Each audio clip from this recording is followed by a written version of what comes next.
بڑھتی جا رہی ہے، پہلے سے زیادہ ہوتی جا رہی ہے، تو یہ اس بات کی نشاندہی ہے، اس بات کی دلیل ہے کہ اس ملک میں معاشی ترقی ہو رہی ہے۔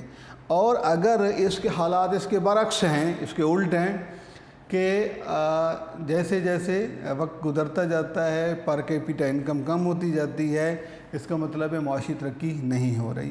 اور پر کیپٹا انکم کے کم ہونے کی ظاہری طور پر یہاں دو صورتیں نظر آتی ہیں۔ یہ پر کیپٹا انکم بیٹے اس صورت میں کم ہو سکتی ہے یا نیشنل انکم کم ہو جائے یا پاپولیشن ریٹ بڑھ جائے، دونوں صورتوں میں ہو سکتی ہے۔ اس لیے معاشی مائر بالڈون نے جو تعریف دی تھی معاشی ترقی کی، اس میں انہوں نے یہی کہا تھا کہ آپ معاشی ترقی اگر آپ چاہتے ہیں کہ ملک میں معاشی ترقی ہو تو نیشنل انکم کو انکریز کرنے کے معیار کیے جائیں اور پاپولیشن کو کنٹرول کرنے کے معیار کیے جائیں، تب ممکن ہے کہ ملک میں معاشی ترقی ہو۔ تو یہ دوسرا طریقہ ہے بیٹے قومی آمدنی معاشی ترقی کی پیمائش کا۔ اس کے بعد جو تھرڈ میتھڈ ہے، اس سے ہم جو ہے معیار زندگی بھی کہتے ہیں۔ معیار زندگی بطور اعلیٰ کہ یہ ہے اسٹینڈرڈ آف لیونگ، معیار زندگی۔ اور معیار زندگی یا اسٹینڈرڈ آف لیونگ کی ڈیفینیشن میں نے آپ کو پہلے پڑھائی تھی۔ اور معیار زندگی بیسیکلی کہتے کس کو ہیں؟ اس کا آسان سا ایک ہے کہ ہم فیسیلیٹیز آف لائف کو سمپلی جو ہے وہ معیار زندگی کہتے ہیں۔ اس کا مطلب یہ ہے کہ فیسیلیٹیز آف لائف کی پروویژن پر national income economic development depend کرتی ہے۔ اور اسٹینڈرڈ آف لیونگ اس وقت تعین ہوتا ہے جب اس ملک کی عوام کو تمام ضروریات زندگی بآسانی انہیں میسر ہوتی ہیں۔ انہیں صحت کی سہولیات، تعلیم کی سہولیات، رہائش کی سہولیات، کاروبار، صنعت، زراعت، یہ ساری چیزیں جو ہیں انہیں بڑی آسانی سے میسر آ جائیں، تو اسے ہم معیار زندگی کہتے ہیں۔ اور پاسٹریٹس ہے اور بھی 1980 میں بھی یہ کلیہ آیا تھا کہ اب جو ہے بہترین طریقہ جو ہے کسی ملک میں اکانومک ڈیولپمنٹ کو میسر کرنے کا، وہ یہ ہے بیٹا کہ وہاں کے عوام کے معیار زندگی کو دیکھا جائے، یعنی اسٹینڈرڈ آف لیونگ کو دیکھا جائے، جو آپ کو کلیئرلی انڈیکیٹ کر دیتا ہے، کنفرم کر دیتا ہے کہ اس ملک میں معاشی ترقی ہے یا ہو رہی ہے یا نہیں۔ اور معیار زندگی کا مطلب ہے کہ معیار زندگی اگر بلند ہوتا جا رہا ہے، بڑھتا جا رہا ہے، تو یہ اس بات کی دلیل ہے، اس بات کی گواہی ہے کہ اس ملک میں معاشی ترقی ہو رہی ہے۔ اور اگر لوگوں کا معیار زندگی پست ہے، لو ہے، ان کا لائف انڈیکس لو ہے، تو یہ اس بات کی یقین دہانی ہے کہ اس ملک میں معاشی ترقی نہیں ہو رہی۔ یہ بیٹے آپ کے سامنے معاشی ترقی کی پیمائش میجرمنٹ آف نیشنل انکم کا کچھ میں نے آپ کو فارمولہ بتایا ہے۔ تو اس میں سے کسی ایک کو بھی استعمال کر کے یہ مطلب ہے کنفرم کیا جا سکتا ہے، یہ طے ہو سکتا ہے کہ اس ملک میں معاشی ترقی ہو رہی ہے یا نہیں ہو رہی۔ جی، اس کے بعد بیٹا اگلا جو ہمارا بڑا آسان سا ٹاپک ہے، اور وہ ٹاپک میرے بچوں یہ ہے کہ ہم نے جہاں پڑھنا ہے معاشی ترقی کے عوامل۔ سب سے پہلے جس طرح کہ آپ کو پہلے بھی میں بتا چکا ہوں کہ ہمیں سوال کو سمجھنا زیادہ ضروری ہوتا ہے، یعنی ہم پہلے سوال کو سمجھیں گے تو پھر اس کے بعد ہم اس کا جواب دینا بھی ہمارے لیے آسان ہو جاتا ہے۔ اور دوسرا یہ ہے کہ پھر ہم جب اس کی بک سے ریڈنگ کرتے ہیں، ہم اس کو نوٹ سے پڑھتے ہیں، تو بھی ہمارے لیے بہت آسان ہو جاتا ہے۔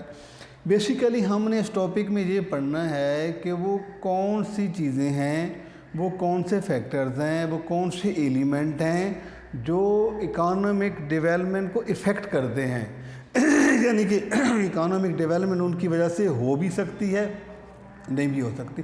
تو ہم بہت سی چیزوں کے بارے میں ہم جانتے ہیں کہ اگر ملک میں پلاننگ اچھی کی جائے تو ڈیولپمنٹ ہوگی، یہ بھی ایک فیکٹر ہے۔ اگر اس ملک میں ریسورسز موجود ہیں، نیچرل ریسورسز موجود ہیں، اگر وہ زیادہ مقدار تعداد میں ہیں، انہیں بہترین استعمال کیا جاتا ہے، تو یہ بھی اس بات کی گواہی ہے کہ اس ملک میں معاشی ترقی، ٹیکنالوجی کا استعمال ہے، انڈسٹریل سیکٹر ہے، ایگریکلچر سیکٹر ہے، ٹیکنیکل ٹریننگ ہے، اس کے علاوہ لٹریسی ریٹ ہے، شرح خواندگی جو ہے یہ بھی ایک وجہ ہوتی ہے۔ اس کے علاوہ پولیٹیکل انسٹیبلٹی، حکومتوں کا رہنا، حکومتوں کا اپنی مدت کو پورا کرنا، یہ بھی معاشی ترقی پر جو ہے براہ راست اثر انداز ہوتا ہے۔ تو سوال ہمارا کیا ہے کہ ہم نے پڑھنا ہے کہ معاشی ترقی پر اثر انداز ہونے والے عوامل کون کون سے ہوتے ہیں۔ مثلا ہم اس بک کے اکارڈنگ کی بات کر لیتے ہیں۔ سب سے پہلی بات تو یہ ہے کہ نیشنل، اس کو پہلا فیکٹر جو ہے وہ ہے بیٹا نیچرل ریسورسز، یعنی قدرتی ذرائع۔ اس کے علاوہ دوسرا ہے کیپٹل فارمیشن،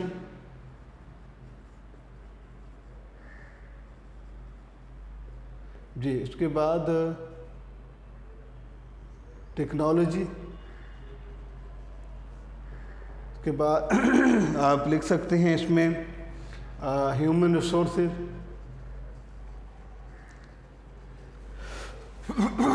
اس کے بعد آپ لکھ سکتے ہیں کہ ایجوکیشن یا لٹریسی ریٹ، آپ بھی اسے لکھ سکتے ہیں کہ جی۔ اس کے بعد انڈسٹریل ڈیولپمنٹ، یہ بھی ایک فیکٹر ہے، انڈسٹریل ڈیولپمنٹ ہے جی۔ اس کے بعد جو ہے وہ ڈیووشن ہے، ڈٹرمینیشن ہے، ایجوکیشن ہے، یہ وہ تمام چیزیں ہیں جو کسی ملک کی معاشی ترقی کو براہ راست متاثر کرتی ہیں۔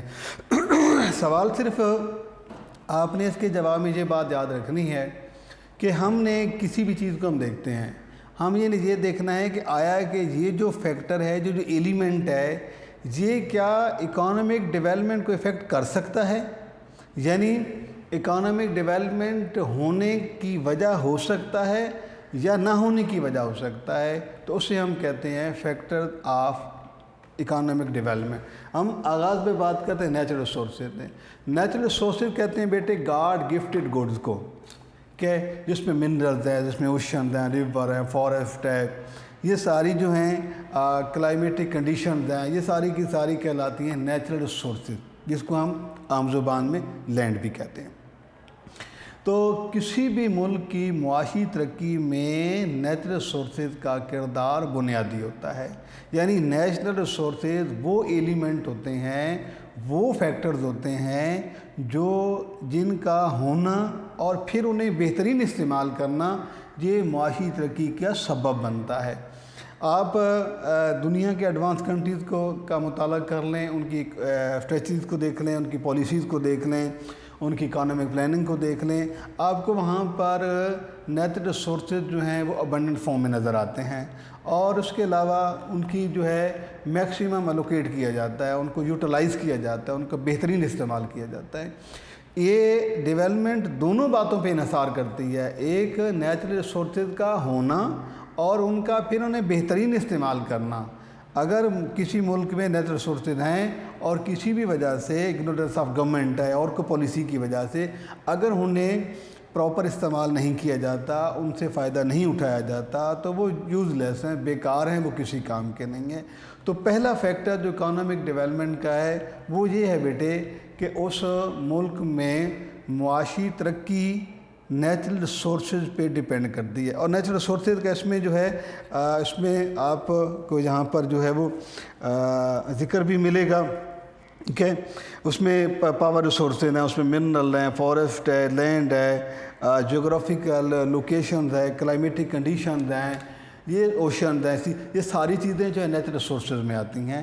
اور ان سے مثلا ہم بات کرتے ہیں پانی کی بات کرتے ہیں، یہ پاور ریسورسز میں آتا ہے، اس سے ہائیڈرو الیکٹریسٹی جنریٹ کی جاتی ہے، نیچرل گیس موجود ہے، وہ ہمارے ڈیولپمنٹ میں کام آتی ہے، یورینیم ہے وہ پروجیکٹ میں کام آتی ہے، منرلز ہیں فرٹیلائزر میں کام آتے ہیں، اور منرل جو ہیں وہ کافی انڈسٹریز کا را میٹیریل بھی انہیں استعمال کیا جاتا ہے، اور بہترین سوٹیبل کلائمیٹک کنڈیشن جو ہیں یہ بھی نیچرل ریسورسز میں آتا ہے، اور یہ بھی کسی ملک کی ترقی میں ان کا بہترین کردار ہوتا ہے۔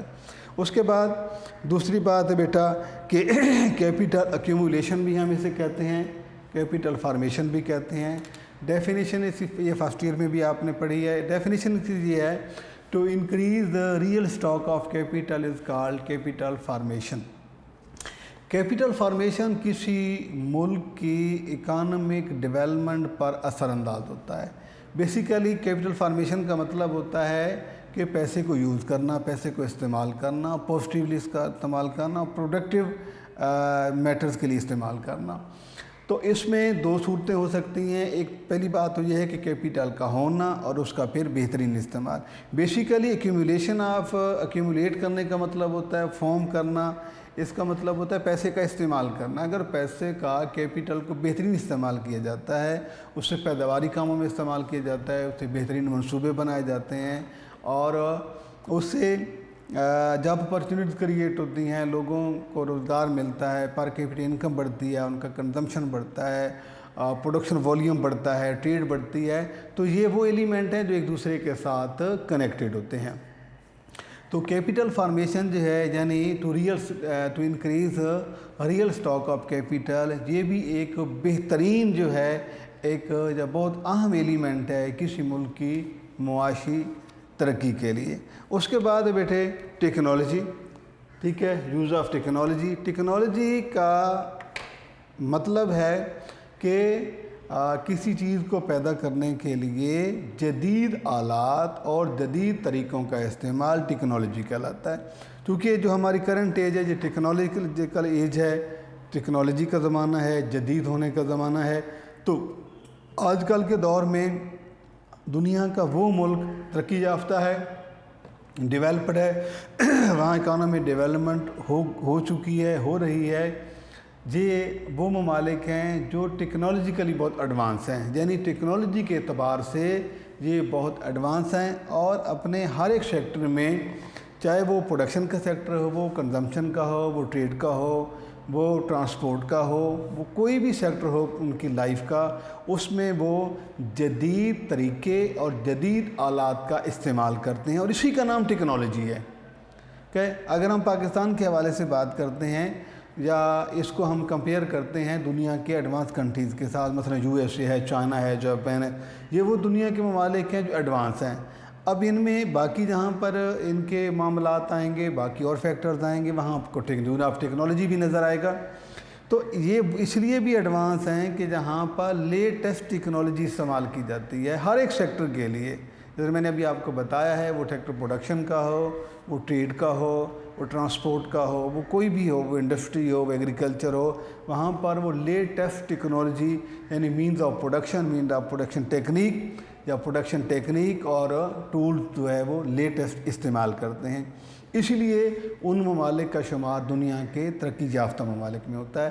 تو جہاں پر باقی جو معاملات ہیں ٹیکنالوجیکل کیسز ہیں، اسی طریقے سے جو ہے ٹیکنالوجی کا استعمال کسی ملک کی معیشت میں ان کی معاشی کیفیت کو بہتر کرنے کے لیے بنیادی کردار ادا کرتا ہے۔ اس کے بعد بیٹا تیسرا ہیومن ریسورسز، جسے ہم لیبر فورس بھی کہتے ہیں، جسے ہم جو ہے وہ مین پاور بھی کہا جاتا ہے، افرادی قوت بھی کہا جاتا ہے۔ اور ڈیفینیشن اس کی یہ ہے کہ total size of working population in a country is called human resources. کسی ملک میں کام کرنے والے افراد کی تعداد کو جو ہے وہ labour force HR human resources کہا جاتا ہے۔ تو کسی ملک کی معاشی ترقی کا انحصار اس ملک کی ریسورسز پر، ہیومن ریسورسز پر بھی ہوتا ہے۔ اگر اس ملک کے لوگ ٹیکنیکل ہیں، ایجوکیٹڈ ہیں، ہارڈ ورکر ہیں، اور ان کا شمار زیادہ سے زیادہ لیبر فورس میں ہوتا ہے، تو یہ اس ملک کے لیے جو ہے اکانومک ڈیولپمنٹ کا ایک سورس ہو سکتا ہے، ایک فیکٹر ہو سکتا ہے۔ اور اگر حالات اس کے کنٹروورسی یعنی کہ اپوزٹ ہیں، مخالف ہیں، کہ وہاں پر لٹریسی ریٹ بھی کم ہے، لوگ ان پڑھ ہیں، انہیں ٹیکنیکل بھی نہیں ہے، تو لیبر فورس میں کمی۔ تو لیبر فورس HR جو ہے یہ کسی ملک کی معاشی ترقی میں اہم کردار ادا کرتا ہے، اور جتنے بھی ایڈوانس کنٹریز ہیں وہاں کی جو ایچ آر ہے، لیبر فورس، ہیومن ریسورسز، یہ بہت زیادہ ایڈوانس ہیں۔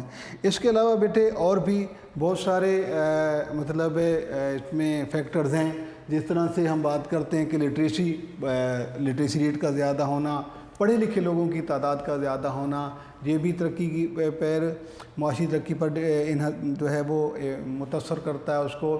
اس کے علاوہ پولیٹیکل اسٹیبلٹی ہے، حکومتوں کا اپنی مدت پوری کرنا، یہ بھی ایک ڈیولپمنٹ کا ہے۔ جن ممالک میں حکومتیں اپنی مدت پوری کرتی ہیں اور انہیں کوئی کسی سٹرائک کا یا کسی حالات کا سامنا نہیں ہوتا، وہ ملک ظاہری بات ہے ترقی کرتے ہیں۔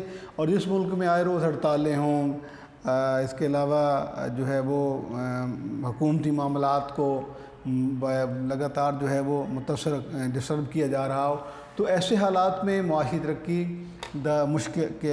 کو حاصل کرنا مشکل ہو جاتا ہے، اور وہ ہدف جو ہے وہ حاصل نہیں ہو سکتا۔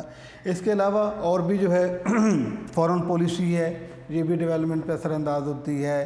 لا اینڈ آرڈر کی کیفیت یہ بھی ڈیپینڈ کرتی ہے۔ ٹرانسپورٹ کی سہولیات ہیں، ٹرانسپورٹ کے جو مینز آف ٹرانسپورٹیشن ہیں، یہ ڈیولپمنٹ میں اگر سڑکیں اچھی ہیں تو ہائی وے اچھے ہیں تو یہ بھی ڈیولپمنٹ کی نشانی ہے، اور اگر اچھے نہیں ہیں تو یہ پسماندگی کی نشانی ہے۔